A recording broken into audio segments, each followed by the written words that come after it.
Think for a moment. Since childhood, we were taught one simple rule: eat less, move more, and you'll lose weight. We heard it from parents, teachers, TV ads, and even doctors. It sounded logical, almost like basic math. Calories in versus calories out. But if that rule was truly the full truth, why are so many people still struggling with their weight despite years of dieting and exercise? Why do people who eat very little often feel tired, stuck, and frustrated instead of lean and healthy? This is the biggest weight loss lie we all believed growing up. From a young age, food was explained to us only as numbers. Calories were labeled good or bad. Fat was scary. Hunger was praised. If you felt hungry, you were told it meant the diet was working. If you felt exhausted, you were told to push harder. Slowly, without realizing it, we learned to ignore our body's signals and trust rules instead. When we were kids, this advice sometimes seemed to work. We were naturally active. Stress was low, sleep was better, and our hormones were balanced. So eating a bit less or running around more could lead to weight loss. But adulthood changes everything. Work stress increases. Sleep becomes irregular. Sitting all day becomes normal. And yet we keep using the same childhood advice, expecting the same results. That's where the problem begins. As adults, when weight loss gets hard, we don't question the rule, we question ourselves. We think, maybe I'm lazy, maybe my willpower is weak, maybe I need to eat even less. So we cut more calories, skip meals, and push through workouts even when we're exhausted. But instead of burning fat, the body starts fighting back. Here is the truth no one explained to us growing up. Your body is not a calculator. It's a survival system. When you eat too little for too long, your body doesn't think, great, let's lose fat. It thinks food is scarce. We need to protect ourselves. And the moment that happens, everything changes. Your metabolism begins to slow down. Energy drops. Fat loss stalls. Hunger hormones increase. Cravings get stronger. You feel cold, tired, irritable, and mentally drained. And still, you blame yourself because you were taught that hunger and suffering are part of success. This is why so many people lose a little weight, then hit a wall, and then gain it all back. Not because they failed, but because the advice they followed was incomplete. The lie wasn't just about eating less. The lie was believing that weight loss is about discipline alone instead of biology. Even worse, this belief damages our relationship with food. We start seeing food as the enemy. Carbs feel dangerous. Fat feels guilty. Enjoyment feels wrong. But food was never the real problem. The real problem was never understanding how the body actually decides when to burn fat and when to store it. And this is the most important thing to understand. Struggling with weight is not a personal failure. It's not a lack of motivation or strength. It's the result of following a story that was too simple to explain a very complex human body. So if eat less, move more isn't the full answer. What really controls fat storage? And why does the body sometimes refuse to lose weight, no matter how hard you try? Now, let's talk about what was missing from that childhood weight loss rule, the part that changes everything.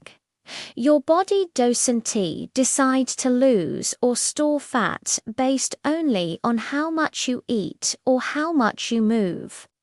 It makes that decision based on signals, hormonal signals, stress signals, sleep signals, safety signals.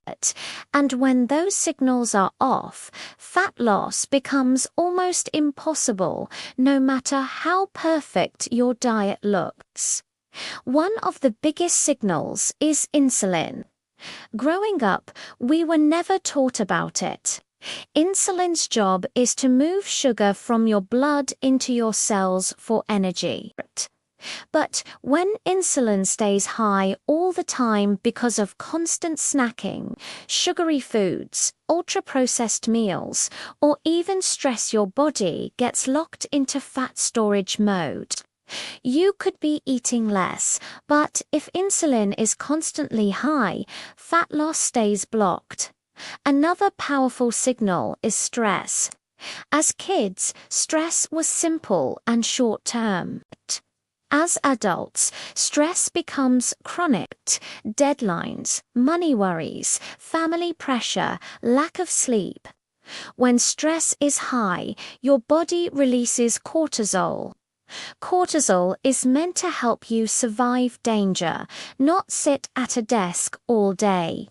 When cortisol stays elevated, the body holds onto fat, especially around the belly, because it thinks you need energy reserves to survive. This is why people say, "I barely eat, but I'm still gaining weight." It's not because they're lying or confused. It's because their body is stressed, inflamed, and trying to protect itself. Sleep is another factor we were never warned about. When sleep drops, hunger hormones go out of balance. Ghrelin, the hormone that makes you hungry, increases. Leptin, the hormone that tells you you're full, decreases. You crave quick energy, usually sugar and carbs. This isn't weakness, it's biology. Your body is trying to stay awake and alert, not slim. Then there's muscle. As we age, especially after our 20s and 30s, muscle mass naturally decreases if we don't actively protect it. Less muscle means a slower metabolism. Growing up, movement alone was enough to keep muscle. As adults, sitting all day and dieting aggressively causes muscle loss, not fat loss. The scale might move at first, but your metabolism quietly shrinks.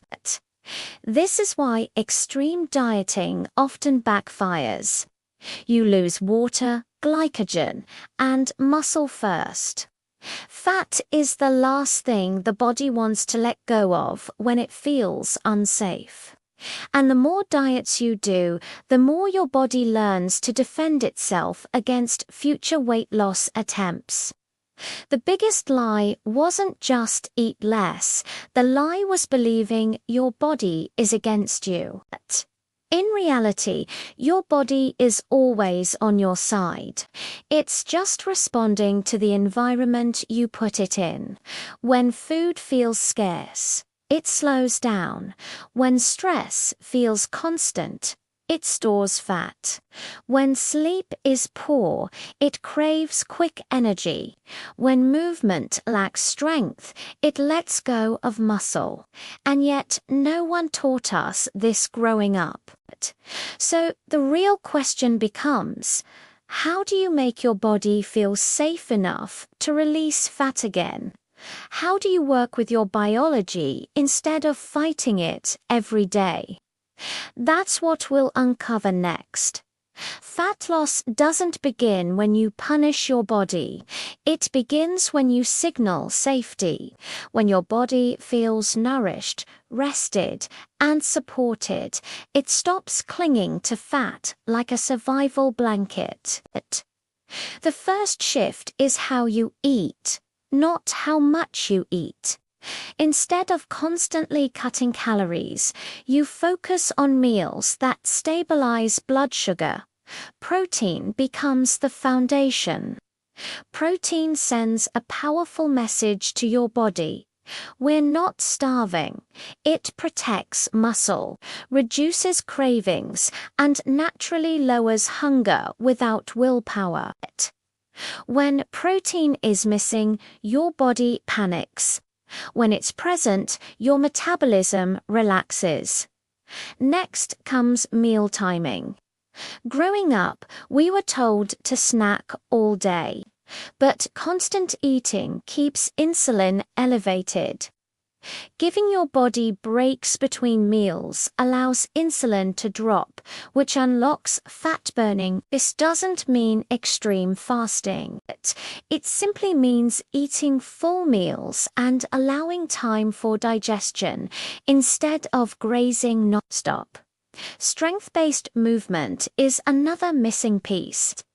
Cardio burns calories, but muscle changes metabolism.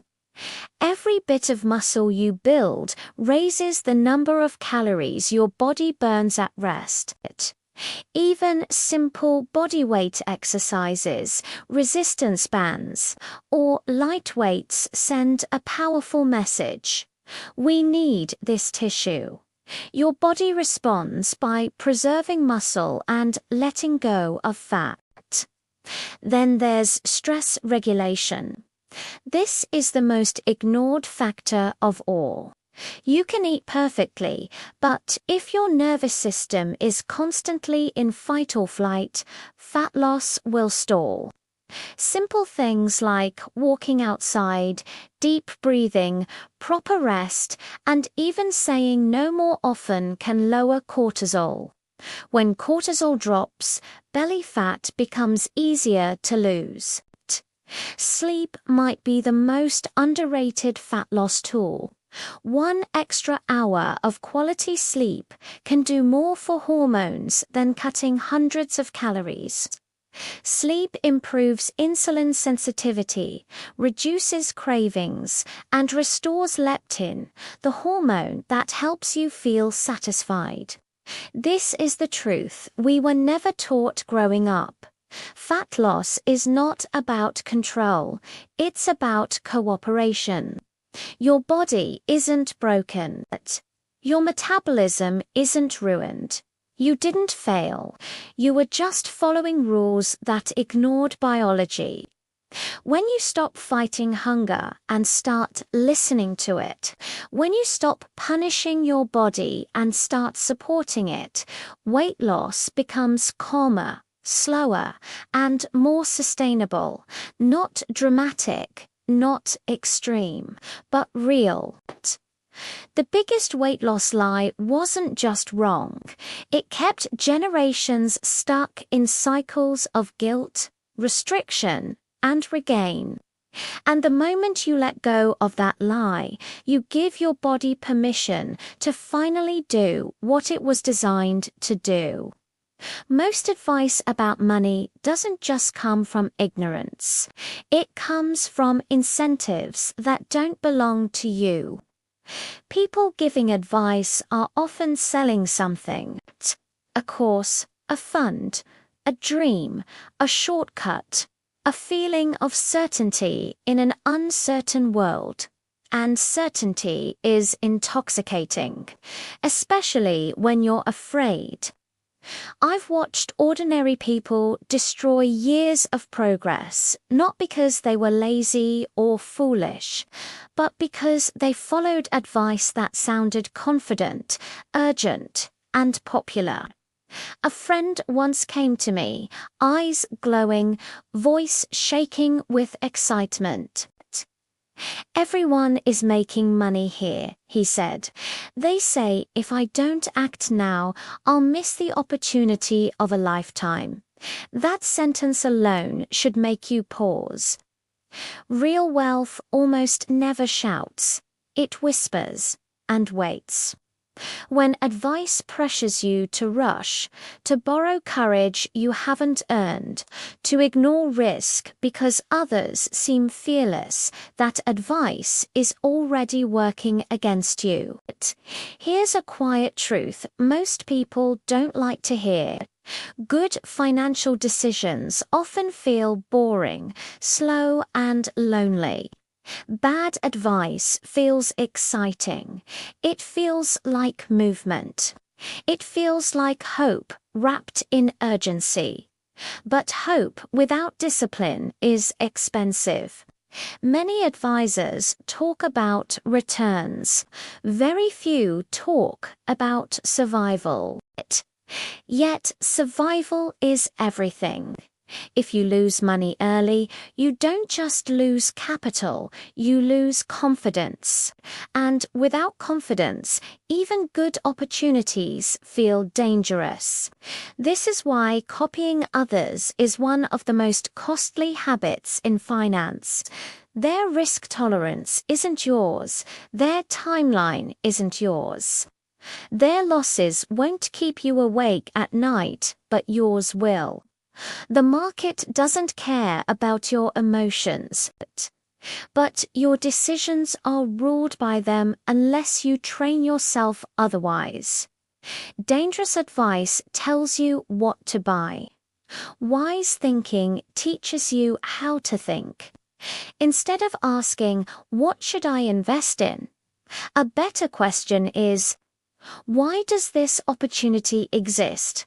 And who benefits most if I believe the story?" Most people never ask that second question. They outsource their thinking and then blame the world when things go wrong.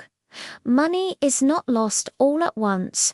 It leaks away through impatience, through envy, through the desire to feel smart quickly. And the most dangerous advice of all sounds like this: "Everyone is doing it." No, everyone is not building wealth. Most are chasing appearances. Wealth is built by avoiding stupidity before seeking brilliance, by saying no more often than yes, by protecting capital as if it were time, because in truth it is. In the next part, we'll talk about how to filter advice, how to recognize wisdom without credentials, and how to build a framework that protects you even when the world is noisy.